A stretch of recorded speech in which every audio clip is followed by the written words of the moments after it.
Hujambo na karibu kwa Dika Creative Media.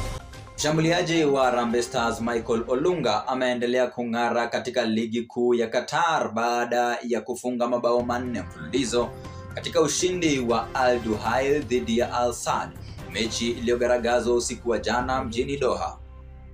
Kwa sasa Olunga anaongoza katika orodha ya wafungaji wa ligi hiyo akiwa na jumla ya mabao 22 na kutajwa kama mmoja wa washambuliaji hatari barani Asia.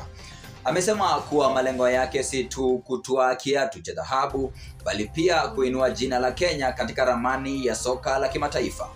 Mashabiki wa soka nyumbani wamempongeza na kumtaja kuwa chombo cha matumaini kwa vijana wanaoingia kwenye taaluma ya mchezo. Nikiripotia Dika Creative Media, jina langu ni Oscar Adika.